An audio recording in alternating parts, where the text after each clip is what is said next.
Hi friends, good morning. Welcome to my Maria's channel. அனைவருக்கும் தமிழ் புத்தாண்டு நல்வாழ்த்துக்கள். தமிழ் புத்தாண்டு அதுமா ஊருக்கு போயிருந்தோம் ஃப்ரெண்ட்ஸ், அம்மா வீட்டுக்கு. அங்கே வச்சு தான் இன்றைக்கி என்ன சாப்பாடு பண்ணலாம் அப்படின்னு சொல்லிட்டு, ஏன்னா நாங்கள் எல்லோரும் ஒன்றா வந்திருந்தோம். தங்கச்சி குழந்த எல்லோரும் ஒன்றா வந்திருந்தோம். சரி, இந்த மாதிரி டைமில் தான் எல்லோரும் ஒன்றா மீட் பண்ணுவோம். சரி, என்ன சாப்பாடு ஏதாவது வித்தியாசமாக பண்ணலான்னு சொல்லிட்டு, ஸ்பெஷலாக இருக்குன்னு சொல்லிட்டு காலையிலே இட்லின்னு சொல்லிட்டு ஸ்பெஷல்னு சொல்லாதீங்க, அதுக்கு சைடிஷ் தான் ஸ்பெஷல். காலையில் இட்லி அவிச்சிருந்தோம். அதுக்கு எல்லாமே தங்கச்சி தான் ஊற்றிட்டுருக்கா. எல்லாம் ரெடி பண்ணிகிட்ருந்தோம் எல்லோரும் சேர்ந்து. எல்லாம் அதுக்காண்டி ரெடி பண்ணி இட்லி மாவெல்லாம் ஊற்றி உள்ளே வச்சாச்சு. அது பக்கத்தில் அதுக்கு சைடிஷ் பண்ணலான்னு சொல்லிட்டு நான் தான் ரெடி பண்ணதுக்கு எல்லாம் பண்ணிகிட்ருந்தேன். இப்போ இட்லி வந்து வெந்துட்டு அதை எடுக்கலான்னு சொல்லி பார்த்துக்கிட்டு இருக்கேன்.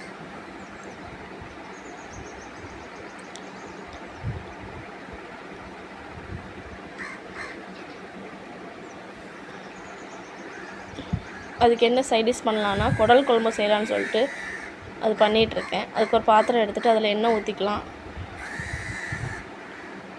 எண்ணெய் ஹீட் ஆனோடனே அதுக்கு தேவையான ஸ்பைசஸ்லாம் போட்டுக்கலாம். பட்டை, கிராம்பு, ஏலக்காய், பிரியாணி இலை,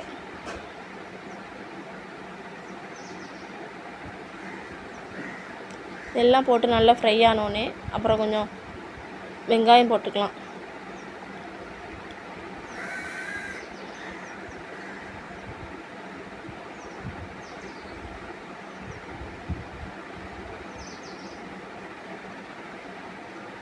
வெங்காயம் வேகிறதுக்காண்டி கொஞ்சம் சால்ட்டு போட்டு நல்லா வதக்கிக்கலாம்.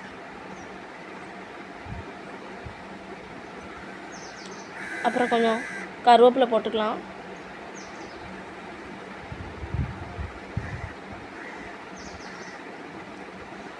அப்புறம் அதுக்கு தேவையான இஞ்சி பூண்டு பேஸ்ட்டும் கொஞ்சம் போட்டுக்கலாம். அதை நல்லா பச்சை வாசனை போகிற அளவுக்கு நம்ம நல்லா வதக்கிக்கலாம். ஏன்னா அந்த பச்சை வாசனை போனால் தான் நமக்கு அந்த ஃப்ளேவர் வந்து நமக்கு நல்லா கிடைக்கும்.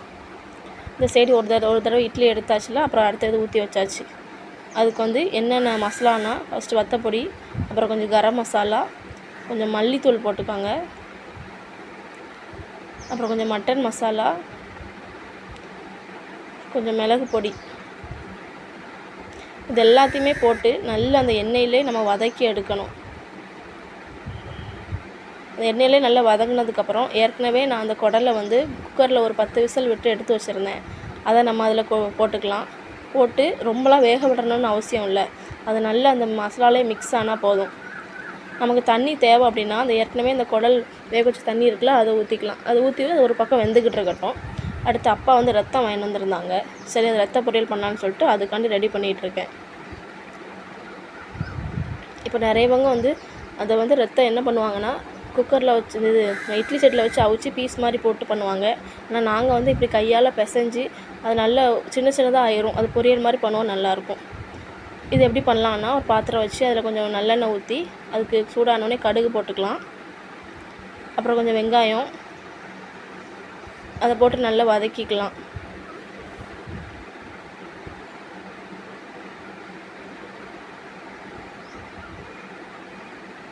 இந்த சைடு இட்லி வெந்துட்டான்னு பார்க்கலான்னு திறந்தேன், ஆனால் அதை திறக்க முடியல. நல்லா வெந்ததுக்கப்புறம் ஏற்கனவே அதுக்கு முன்னாடி உப்பு போட்டிருந்தேன். அப்புறம் நம்ம அந்த நல்லா பிசைஞ்சு வச்சுருந்தோம்ல, அந்த ரத்தத்தை உள்ளே ஊற்றிடலாம். நம்ம அப்படியே அதை கையை எடுக்காமல் நம்ம கிண்டிக்கிட்டே இருந்தோன்னா தான் அதோடய கலர் மாறும். அப்புறம் அது கொஞ்சம் டேஸ்ட் மாறும்.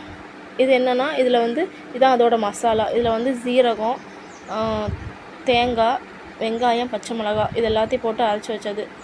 இந்த மசாலா போடும்போது இன்னும் கொஞ்சம் டேஸ்ட்டு கொடுக்கும். இது எல்லாத்தையும் போட்டு நம்ம நல்லா மிக்ஸ் பண்ணணும். ஃபஸ்ட்டு பார்க்கறதுக்கு இப்படி தான் இருக்கும். ஆனால் நம்ம நல்லா கையை எடுக்காமல் மிக்ஸ் பண்ணிட்டே இருந்தோம்னா அது கலர் சேஞ்ச் ஆகி ஒரு பிளாக் கலரில் மாதிரி நல்லா உதிரியாக பொரியல் மாதிரி வந்துடும். நமக்கு இந்த முட்டை பொரியல் எப்படி இருக்கும் அந்த அளவுக்கு நமக்கு வந்துடும். இது ரொம்ப ஈஸி தான் பண்ணுறதுக்கு, ஈஸியாக பண்ணிடலாம்.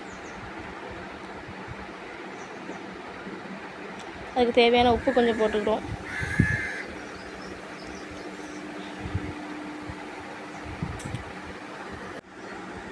பார்த்தீங்களா ஃப்ரெண்ட்ஸ், அது எவ்வளோ தூரம் சேஞ்ச் ஆகிருக்குன்னு. நல்லா கலர் சேஞ்ச் ஆகி நல்லா உதிரி ஆகிட்டு இப்போ எல்லாமே ரெடி ஆகிட்டு சாப்பிட்றதுக்கு எல்லாமே எடுத்து ஒன்றா சாப்பிட்டுட்டு இருந்தோம். இட்லி, குடல் குழம்பு, அப்புறம் ரத்த பொரியல் வச்சு எல்லாம் நல்லா சாப்பிட்டோம். அப்புறம் மதியானம் லஞ்சுக்காண்டி நானும் தங்கச்சி எல்லாம் ரெடி பண்ணிகிட்டு இருந்தோம். இந்த மாதிரி வாய்ப்பு எப்பவும் கிடைக்காது. அதான் எல்லாம் ஒன்றா சேர்ந்து நல்ல சீரியல்லாம் பார்த்துட்டு அப்படியே சமைச்சு எல்லாம் சாப்பிட்டுட்டு இருந்தோம்.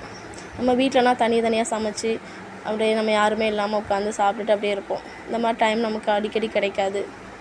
அப்புறம் அப்பா கறி எடுத்து வந்துட்டாங்க. அப்புறம் கறி கழுவலாம் நான் எடுத்துகிட்டு வந்துட்டேன். இதான் சுவரொட்டி. இதை வந்து நம்ம நல்லா சுட்டு சாப்பிட்லாம்.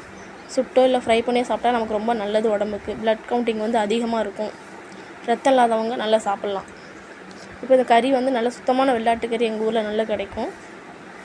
நல்லா இதை நம்ம க்ளீன் பண்ணி நல்லா எடுத்துக்கலாம். ஆனால் நாங்கள் இருக்க சைடில் அந்தளவுக்கு கறி நல்லா இருக்காது, டேஸ்ட்டும் இருக்காது. ஃபஸ்ட் டைம் கழுவும்போது பார்த்திங்கன்னா எவ்வளோ தூரம் ரத்தமாக இருக்க தண்ணி நம்ம 2-3 தடவை கழுவுனா நல்லா கிளியர் ஆயிரும்.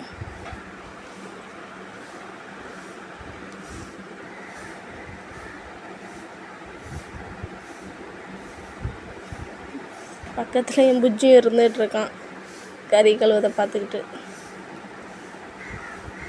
இதெல்லாம் கழுவி முடிச்சுட்டு அடுத்து நம்ம வந்து மட்டன் குழம்பு வைக்க ரெடி ஆயிடலாம்.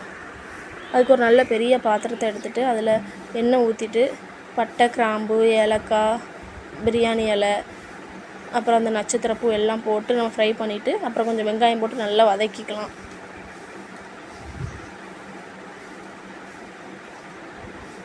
வெங்காயம் வதங்கினதுக்கப்புறம் கொஞ்சம் கருவேப்பிலை போட்டுக்கலாம்.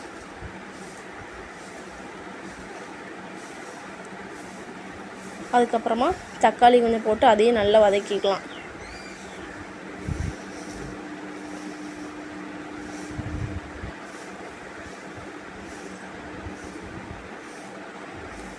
நல்லா வதங்கினதுக்கப்புறம் கொஞ்சம் மஞ்சள் பொடி போட்டிருந்தேன், அதையும் போட்டு நல்லா வதக்கிக்கலாம். அதுக்கப்புறம் அதுக்கு தேவையான இஞ்சி பூண்டு பேஸ்ட் எல்லாம் போட்டு அது நல்லா பச்சை வாசனை போகிற அளவுக்கு நம்ம நல்லா வதக்கி எடுத்துக்கலாம். ஏன்னா அந்த பச்சை வாசனை போனால் தான் நமக்கு டேஸ்ட் நல்லா கொடுக்கும். அதுக்கப்புறம் தான் நமக்கு அந்த கறியை போட்டு நம்ம நல்லா கிளறி எடுத்துக்கலாம்.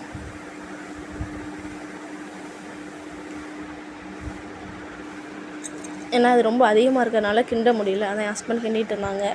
அப்புறம் அதை மூடி போட்டு வேக வச்சுட்டு திருப்பி எடுத்ததுக்கப்புறம் கொஞ்சம் உருளைக்கிழங்கு நம்ம போட்டுக்கலாம். இது வந்து எங்கள் அம்மா அடிக்கடி இப்படி தான் மட்டன் குழம்பு வச்சா போடுவாங்க. மெயினாக மட்டன் குழம்புல போடுவாங்க. கொஞ்சம் நல்லாயிருக்கும். அது கொஞ்சம் கிரேவியும் அதிகமாக கொடுக்கும். அப்படியே வெளியில் இருந்து எல்லோரும் ஒன்றா இருந்து சமைச்சு நல்லா ஜாலியாக என்ஜாய் பண்ணிகிட்டு இருந்தோம் அன்றைக்கி. அது நல்லா கிளறி விட்டுட்டு அதுக்கு தேவையான பொருள் என்னென்னா வத்தப்பொடி, மல்லிப்பொடி மட்டும் கொஞ்சம் அதிகமாக போட்டுக்காங்க. அப்புறம் கொஞ்சம் மட்டன் மசாலா, கரம் மசாலா, பெப்பர் பொடி, அப்புறம் மஞ்சள் பொடி கொஞ்சம் நம்ம தேவையான அளவுக்கு நம்ம போட்டுக்கலாம். எல்லாத்தையும் போட்டு அதுக்கு வேக வைக்கிறதுக்கு தேவையான அளவு நம்ம தண்ணி ஊற்றிக்கலாம்.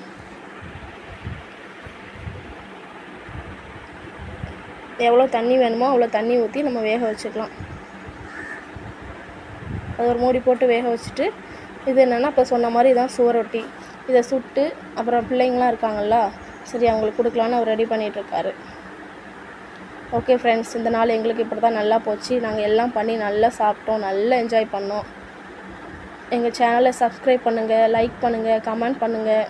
நீங்களும் இந்த மாதிரி என்ஜாய் பண்ணிங்கன்னா எங்களை கமெண்டில் சொல்லுங்கள். ஓகேவா ஃப்ரெண்ட்ஸ், இதை அப்படியே சுட்டு எடுத்தாச்சு. இதை இந்த மாதிரி நல்லா வச்சு ஏதாவது கம்பிலையோ இதுலையோ சுட்டால் போதும். நானும் ப்ரெக்னெண்ட்டாக இருக்கும்போது கூட ப்ளட் கவுண்டிங் கம்மியாக இருந்துச்சு. அப்போவும் இந்த மாதிரி தான் சுட்டு எல்லாம் சாப்பிட்டோம். எனக்கு நல்ல அது ஒரு டெவலப்மெண்ட் கொடுத்துச்சு. ஓகே ஃப்ரெண்ட்ஸ், பாய்.